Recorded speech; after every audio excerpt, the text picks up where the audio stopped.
Chloe's not gonna get wet. What? What?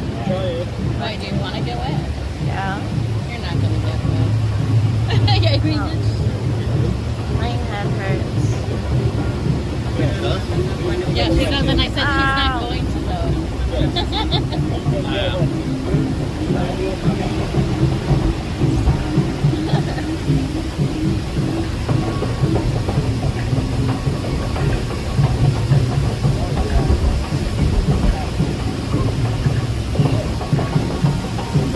Took 50 minutes.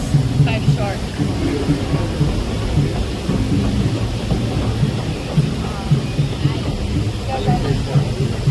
Alligator? Oh, alligator.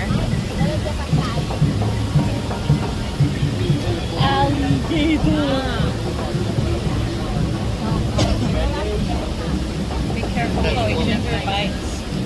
Is there snaps? Snap. Careful. Abusos. Abusos.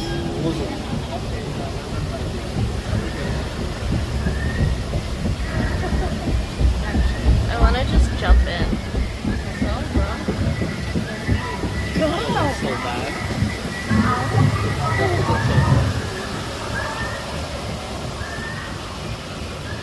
I'm gonna be so surprised if we actually get one on this.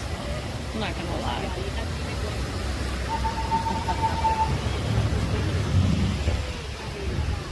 What relative is this? It feels good though that they're...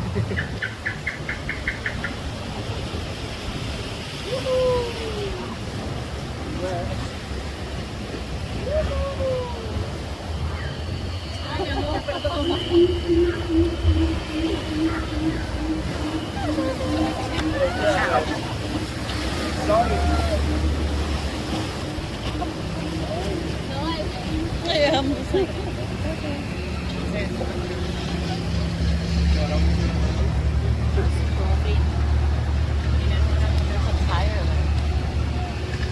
Wow, there it is. So low.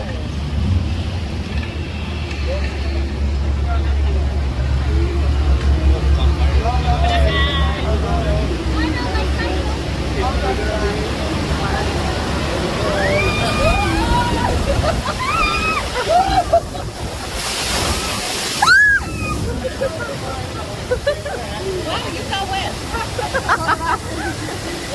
Hey, we got wet this time. It made liars of us. Again. Hey, that's what we wanted.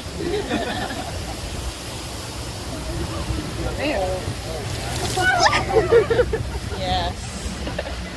We didn't even get wet last time. We came up and we're just like, why is everything here sparkling?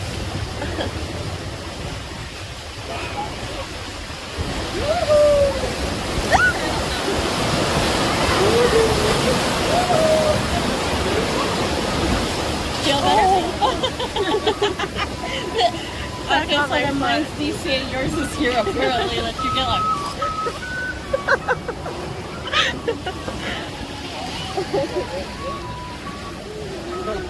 I'm waiting for the big one to come out. That's it. Told you it feels longer at DCA. Ow. Oh, that was it? I told you it feels longer at DCA, wasn't it? Yeah. What do we call it? Way louder. Yeah, but you got like so Lea todo su equipo, donde se juntarán para su próxima aventura.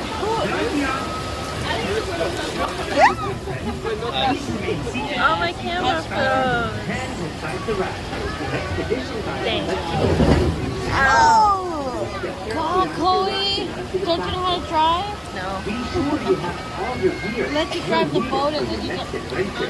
There. It's freaking bats. I love Halloween. Did you hear that? Good. No, did you hear it?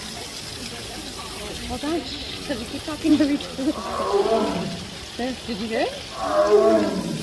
You don't hear it? Why aren't you focusing? Oh my god. Yeah, that's a tiger.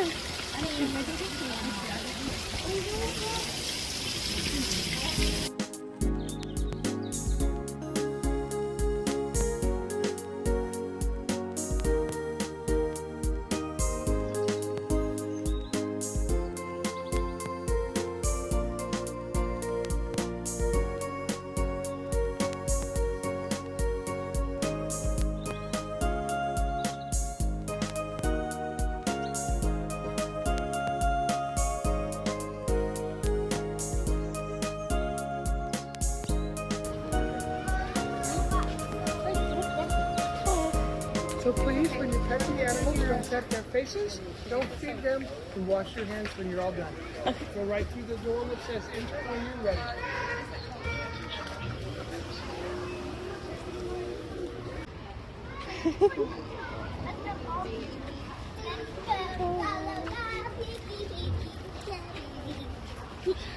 His wagging. You look so cute. I know. It's all trying to back down in here. The water. You're so cute. The pig.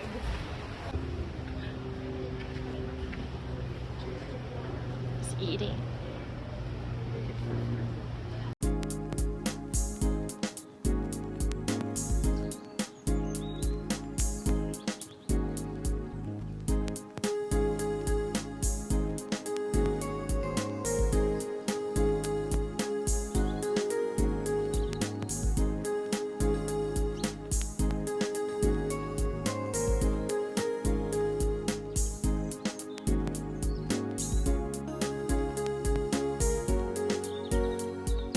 So that's how mine turned out.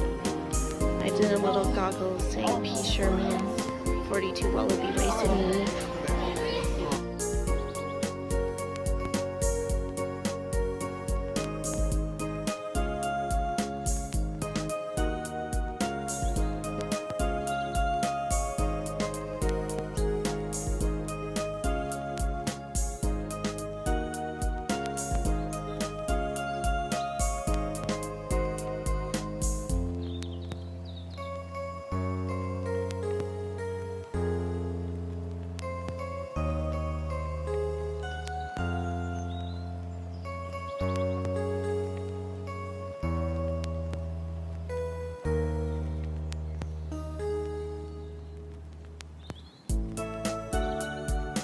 Hi friends, make sure we are fully seated so we can depart for our safari. Let's have this on board and thank you very much friends. Are you ready to go on safari today?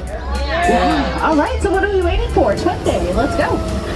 Jump in friends, my name is Molly. I'm going to be your safari guide out here on the Harambe Wildlife Reserve.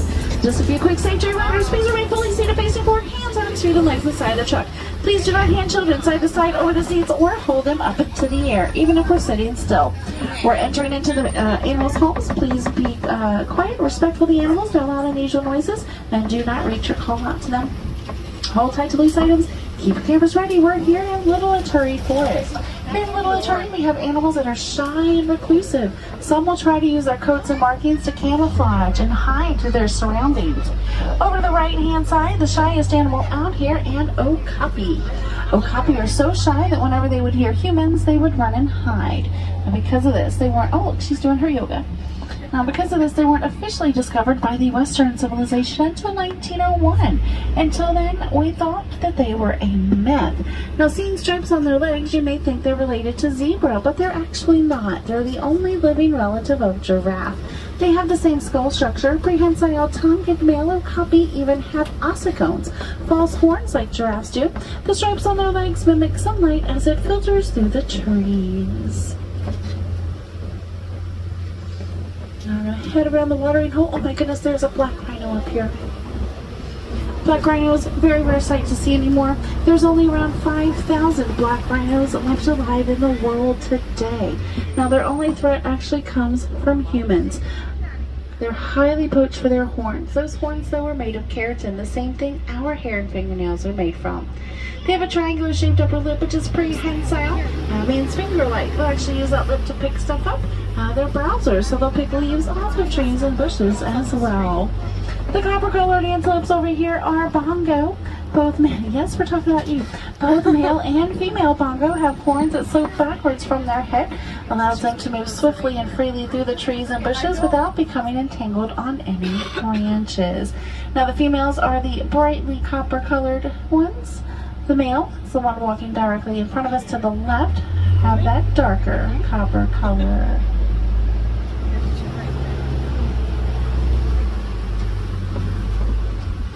Where are you going? All right, can I go? Thank you. Over to the left on the top of the little hill, the light tan antelopes or greater kudu. Those are female. They don't have horns, only the males do. Now they're the second tallest antelope. They'll stand on average about 55 inches tall at the tops of their shoulders. Now we're going to make our way toward Safi River Valley. At Safi River, we're going to follow it on both sides of the truck. Watch for ripples and bubbles, hoping to see Nile crocodile and Nile hippo. Now hippos are actually hard to see when they're in the water. They can hold their breath staying fully submerged up to about 8 minutes at a time. Like the two over to the right hand side. They'll even sleep under the water, rising to the top naturally to take a breath and sinking back down without waking up. Now when they move around in the water, they don't actually swim or float. They don't have that buoyancy. They're very dense. They sink to the river and lake bottoms. Oh my goodness, look to the left, friends.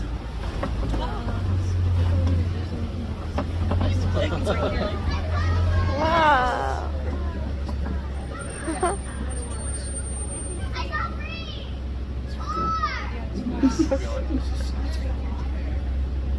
They're wiggling their ears.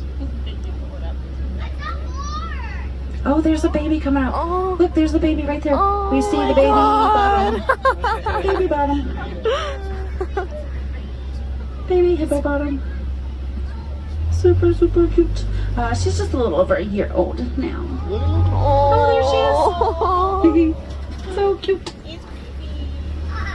I totally forgot everything I was saying. They're very, so they don't sink or they don't float or, They don't swim. they don't swim, they don't float.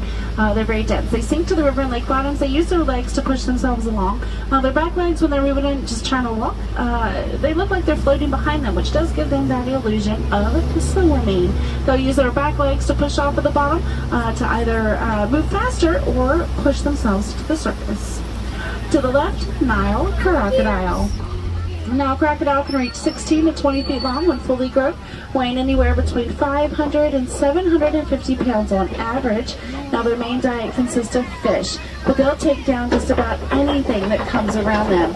They'll consume up to about half of their body weight in meat at one feeding, usually eating around once a week, but they actually have a very slow metabolism, which allows them to go months without any food at all if they need to. And unless they're moving to feed or adjust temperature, they're usually pretty sedentary. They don't really move around a whole lot.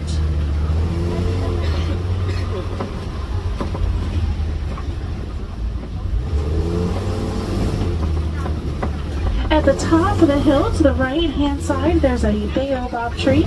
Now, baobab trees can live up to 2,500 years. They'll stay leafless 9 months each year to conserve water. Holds close to 30,000 gallons of water in those trees. Now, during droughts and dry seasons, animals can get water from the baobab tree. The bark is very sponge-like. Animals lick and nibble on the bark to get water out, which is why it's also called the tree of life. Now we are headed down into the African savannas, home to some of the most iconic animals in Africa. These wide open spaces are perfect for the large herds that migrate through. We have some of the world's fastest land animals that need these wide open spaces for speeds, and of course some of the world's largest land animals as well. However, the first one we'll talk about doesn't fit into any of those categories. Over the right hand side, Ankole cattle. Also called Watusi cattle for the Watusi tribe that first domesticated them. Now, they are one of 2 domesticated animals out here on our reserve. Their horns can get up to about 6 foot long each.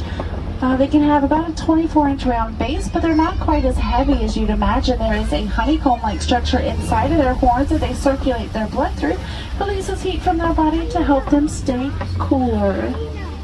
Alright, y'all sit a little bit higher than I do. Oh yeah, my goodness, there's hyena up here. Spotted hyena to our left-hand side. In the pond. And the watering hole. Yeah, there's no back there. Spotted hyenas are known for their laugh or giggle, but they're actually one of the most vocal animals in Africa. They have over 11 different recorded known vocalizations. A lot of people think they're strictly scavengers. Not true. Most predators do scavenge. It's a very easy meal, so why not? They actually prefer to do the majority of their own hunting, and they are excellent hunters. They live in matriarchal clans. They're female-led. Females have more testosterone than the males do, makes them more dominant. The gray antelopes here are wildebeest. Now, wildebeest form one of the largest migrating herds on Earth. Up to 1.5 million gather together and migrate close to 1,000 miles every year in search of food and water. Sounds pretty chaotic, but they're actually pretty organized. Even when they lay down to sleep and rest, they lay in rows that zigzag, face in different directions. That way, if any predators come around, they'll jump and scatter. It confuses the predators, and the wildebeest won't get into each other's way. That's what killed Mufasa. Now, the wildebeest here are brindled wildebeest. They have those stripy lookings on their sides. There's also been white bearded and blue bearded wildebeest here. Right now, it's just the brindles. Over the right-hand side, those small tan and white antelopes are springbuck. Fully grown, they'll stand 2 to 3 feet tall, but don't let their small size fool you. They're actually one of the fastest animals out here. They're capable of reaching speeds up to about 60 miles an hour. When they're running, they do this thing called pronking. They can jump 6 to 8 feet high and about 13 feet forward in just one smooth jump. Now, when they're running full speed and pronking, they'd actually be able to jump through our truck from side to side. Some more Ankole cattle here. Also more wildebeest.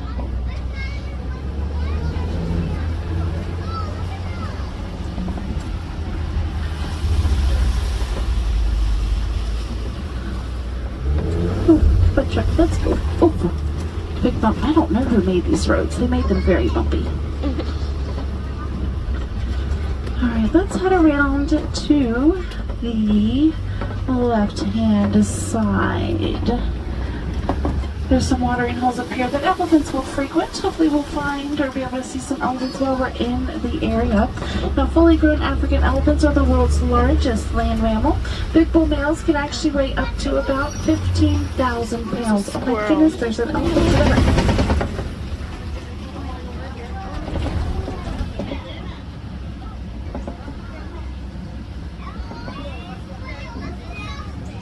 Oh, there's 2 of them.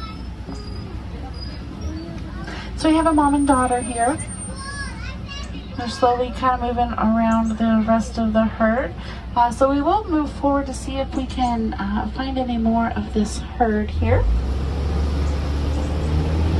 Now, elephants are highly poached for their ivory tusks, but they face other dangers as well, especially from farmers just due to habitat losses. Now, farmers plant their fields in elephant country, and as elephants wander looking for food and water, they'll walk through the fields, accidentally tearing them up with their feet or eating the crops. Now, the farmers understandably upset. It is their main source of income.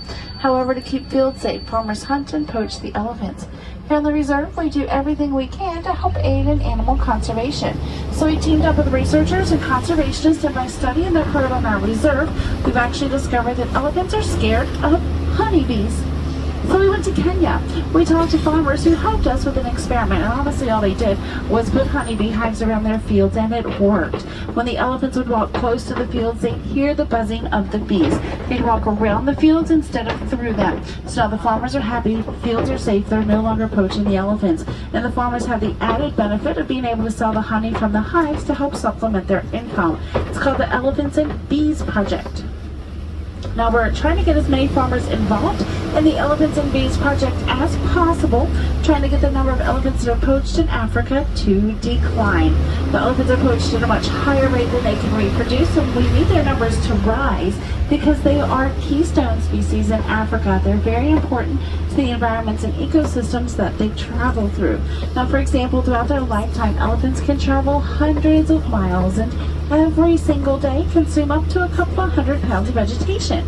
Now, within the vegetation, there's seeds and roots from what they're eating. As they travel, they'll drop their dung. As the dung dries out, it releases those seeds and roots back to the environment, helping to create new growths of vegetation wherever the elephants go. There is an elephant over to our left-hand side.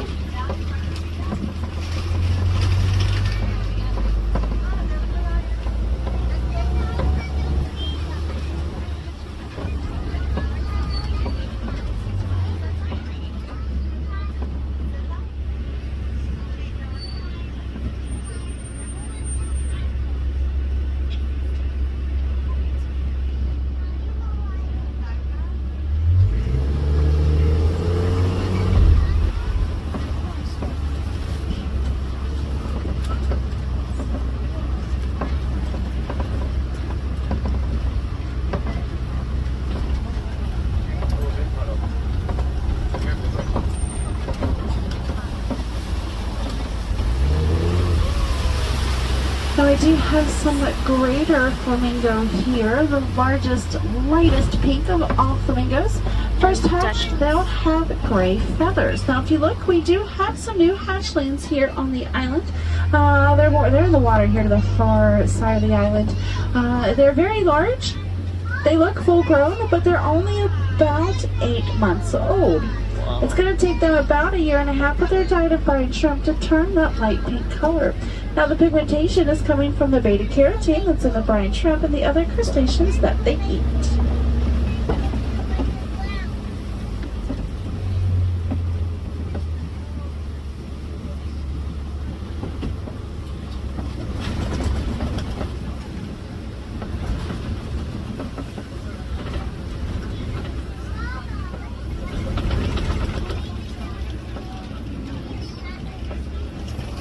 I don't really see anything quite out in the open here.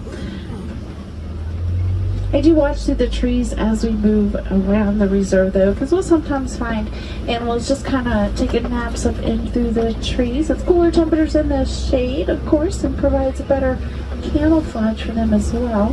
Now some animals are crepuscular. That means they're most active in early morning and late evening hours. Think like an hour or so around dusk and dawn. I'm not really seeing any animals through here. I can't even say I have not seen any animals around here.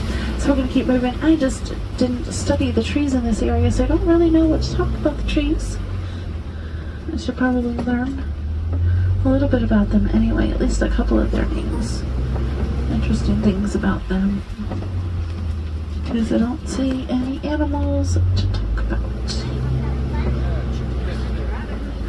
Oh, there's cheetahs. There we go.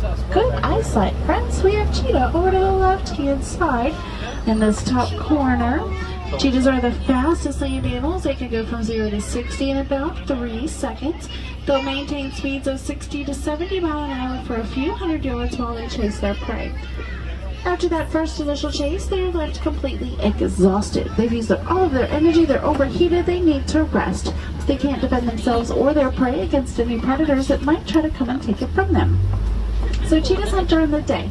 They're known as diurnal. A lot of other predators sleep and rest in the day, do the majority of their hunting at night, meaning they're nocturnal. Now they have those spots all over their body, works extremely well for their camouflage, and under each eye is a solid black line that deflects the glare from the sun while they're out trying to hunt during the day. Oh yeah, that's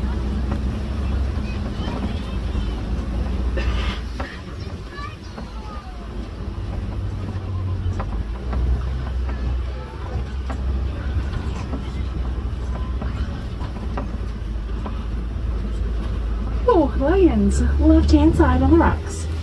Lions are mainly nocturnal, spending 16 to 20 hours each day inactive, sleeping, resting, relaxing. Now during the day they have 20/20 vision like we do. At night, it is 6 times better. Now they're opportunistic hunters, but they prefer to hunt at night when they can. The cooler temperatures, better vision, give them a much better chance of success on their hunts. Now they're actually just playing their sisters. That's playtime for them. Lilo and Stitch. Just like y'all. Alright, let's head on around.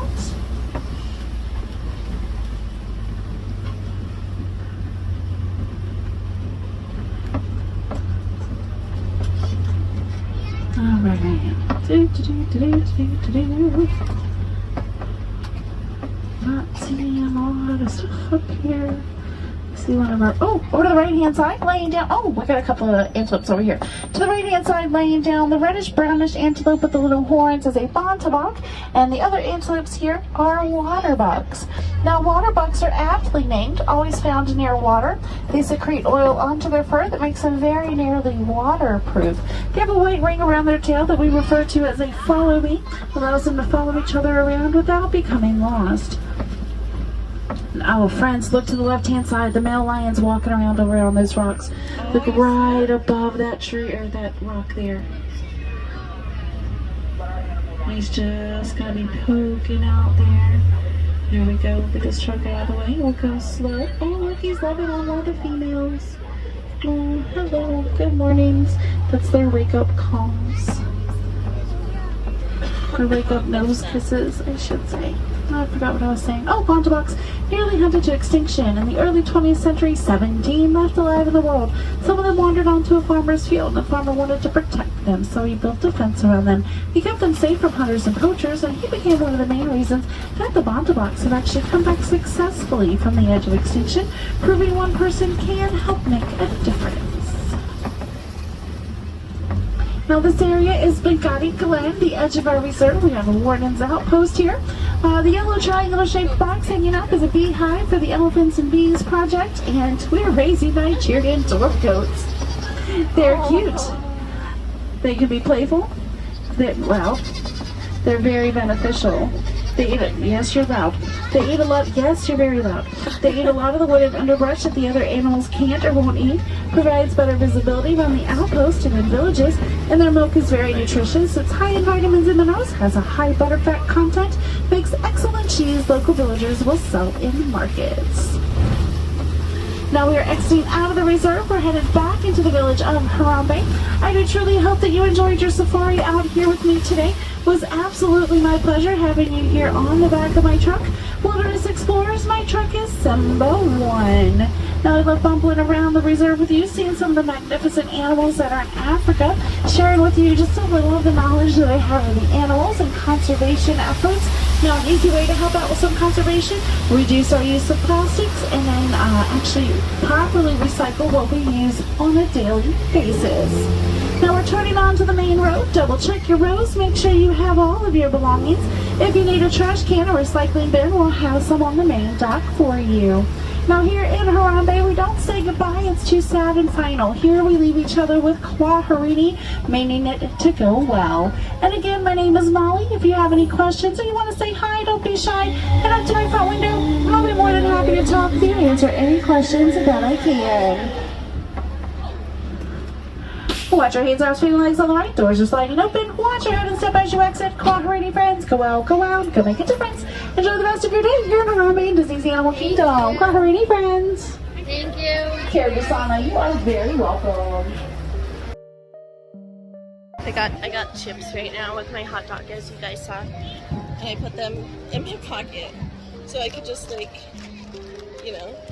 can't even grab it. Hold on. I can just.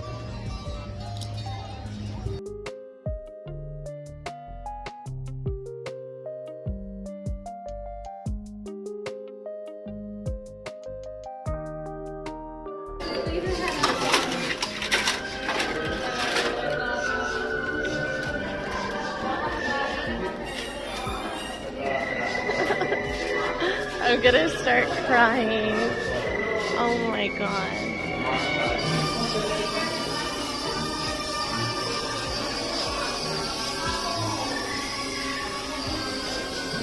There are the glasses, little bug eyes.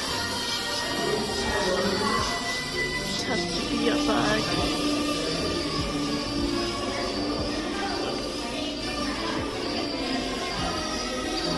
My Fair Ladybug, Little Shop of Hoppers. Cute. Website story.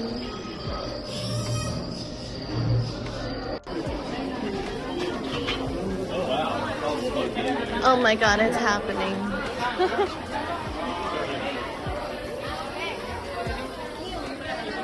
Welcome everyone. As you enter the theater, Please select a row and move at least 2/3 of the way down.